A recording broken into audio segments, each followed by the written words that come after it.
Hello everybody, PokeKid here, and I just got back from Japan, and I got a couple of cool things there that I wanted to show you. Like, I got these really cool lily sleeves, and then I also got like a little like nano block Lego-ish like Lapras, and then I also got this really cool like Pokemon box it has, and then inside you've got like spaces for decks, as well as little separators and stickers so you know what decks there are. Like right here you got a water for Quad Lapras. So now basically what I'm going to be talking about today is Volcanion. So Volcanion's been for a while making a bit of an impression on the Pokemon metagame. It's sort of been on and off making top cut, and after Decidueye Vileplume got pretty popular, it did pretty well at the Oceanic Regionals and won in the Masters Division in Salt Lake City Regionals. I'm going to go over the decks that made top cut in Salt Lake City for juniors and seniors. For juniors, Lycanroc Carbink won the whole entire tournament, and there were 3 Mega Rays that also made cut, which is pretty surprising, although Mega Ray has been getting better lately, and one of those was my friend Liam Halliburton. 2 Turbo Darks also made cut, and then Roan made cut with Brilliant Aerotina, and there was also 1 Quad Lapras. So out of those, Volcanion has a pretty good matchup against most of them, although, and then in seniors, Ethan won with Decidueye, no Vileplume, just straight Decidueye with Lugia and Meowth, and then there were 2 Yveltal Garb that made cut also, and 1 Decidueplume, 2 Turbo Dark, and 1 Quad Lapras, who is piloted by Preston Ellis, and 1 Mega Ray. So out of those, Volcanion has more bad matchups or skill-based matchups, but it's still pretty good. Turbo Dark is sort of a 50-50. It's more of a skill-based game. While, like, Volcanion does pretty well against, like, Mega Ray, Mega Gardy, and believe it or not, but actually Water Box, including Quad Lapras, is actually a pretty good matchup if you just know how to play the matchup. And then also, Lycanroc is a pretty good matchup because you have the mini Volcanion to power heater away the energy they get rid of.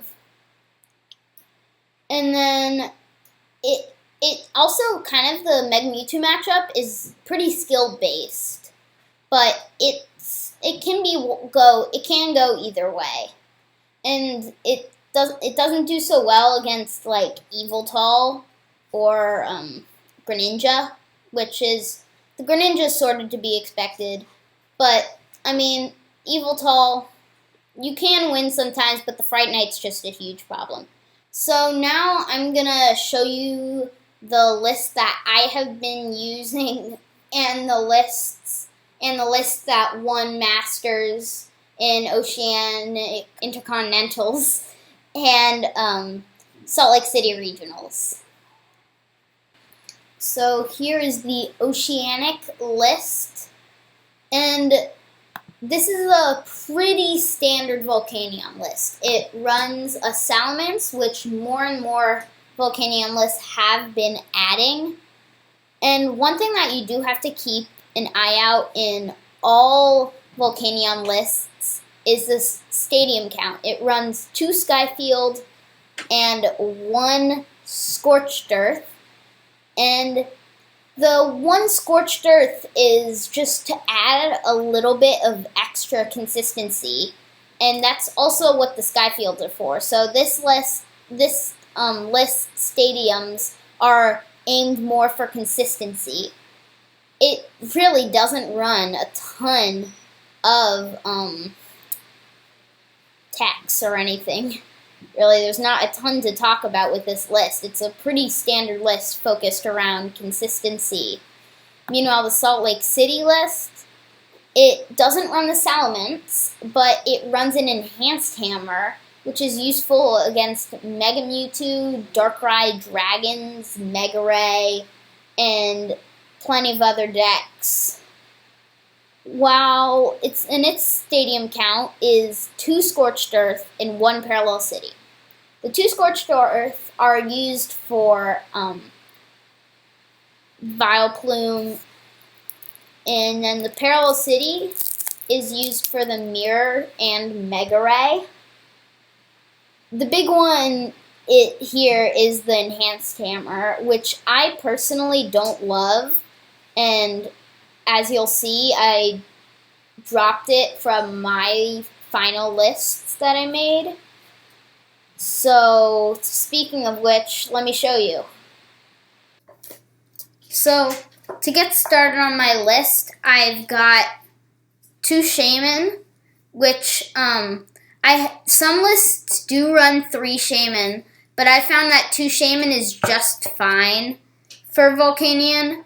I've also got 1 Salamence, and I love Salamence. It's just a great secondary attacker, and it helps against a lot of different matchups like Turbo Dark or Brilliant Aeroguardi, surprisingly. And then I also opted to play 1 Hoopa.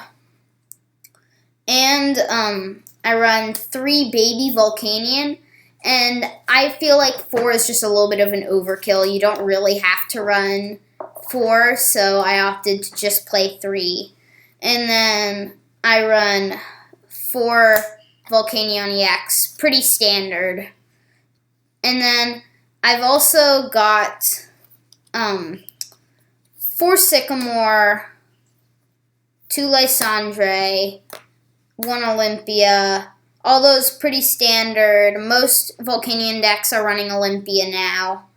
And then 2 N, 1 Ranger, which doesn't just help to get rid of the volcanic heat effect, but also it helps against Jolteon, and against Jolteon you would have, you would basically just lose unless you got, the Escape Rope Lysandre combo. And then you also run 1 Fisherman, which helps quite a bit in the late game. You run 4 VS Seeker standard.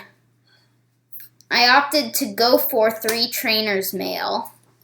And I just felt like a bunch of this is just cutting away at things you don't need to add in text for the matchups that you're worried about.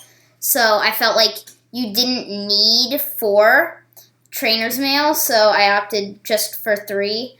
And you've got 2 Energy Retrieval, also fairly standard. Then you've got 2 Escape Rope, and you could go with Switch, but Escape Rope also helps with the Jolteon matchup. You run 4 Max Elixir, which is just, pretty standard. You could get away with 3, but, it's one of those things that you could cut, but it's pretty helpful consistency, where Trainer's Mail, every once in a while can be super clutch, but sometimes it can just be dead. 4 Ultra Ball, 4 Ultra Ball, 2 Floatstone, I would love 3, couldn't quite find the space. And 2 Fighting Fury Belt. Again, like Floatstone, would love 3, but couldn't find the space. And then for my stadium count, I opted for 2 Scorched Earth for the consistency and for Vileplume, and 1 Skyfield. The 1 Skyfield just really helps against a bunch of matchups. I love the concept of Parallel City, except I feel like Skyfield is just too good not to include, because also because with Parallel City, kind of both sides hurt you. I get that the side that limits your bench can help you, like, get rid of Hoopas and Shaymins that you played down. But Skyfield can also help with that, as well as replacing them with good Pokemon. And then I went for 1, 2, 3, 4, 5, 6, 7, 8, 12 fires here. I think I'm going to move these over here. 12 fires.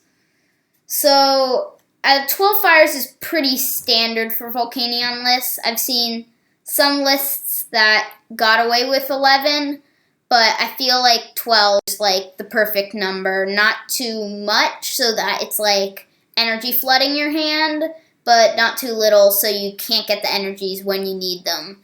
And even though you're running so many energies, you still run 2 Energy Retrieval and the Fisherman. So overall, like, this is the list that I have. I'll also have the list in the description below. I thank you all for watching, and I will see you all next time. Goodbye!